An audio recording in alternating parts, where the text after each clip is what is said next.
তো বান্ধবী বললো চল ওর সাথে আজকে কাজে যেতে। তো আমি গেলাম, আমি ফ্রি ছিলাম তাই। তো প্রথমে ফুল কিনতে গেলাম খোপার জন্য, তো কিনে তারপরে চলে গেলাম স্টেশনে আখের রস খেতে।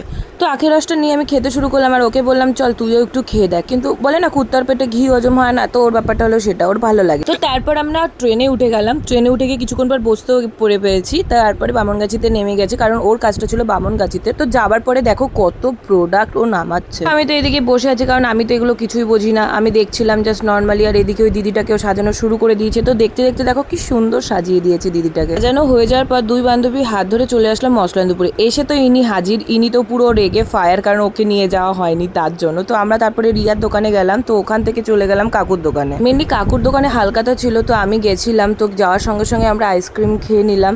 তারপরে চলে গেলাম ভিতরে। ভিতরে গিয়ে রিতমদার সাথে একটু গল্প করছিলাম। তা এইদিকে কাকুও ব্যস্ত ছিল, সবাই ব্যস্ত, যেহেতু হালকাতা দোকানে বুঝতেই পারছো। তো তারপরে ওখান থেকে আমরা বেরিয়ে রাস্তায় একটু ঘোরাঘুরি করছিলাম। দেখো দেখো আমাকে না নিয়ে ওরা চলে যাচ্ছে।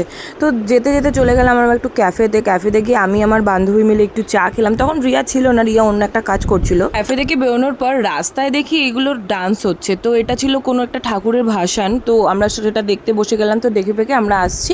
তোমরা এরকম মিনি ব্লগ দেখার জন্য লাইক কমেন্ট শেয়ার সাবস্ক্রাইব করে দিও। বাই।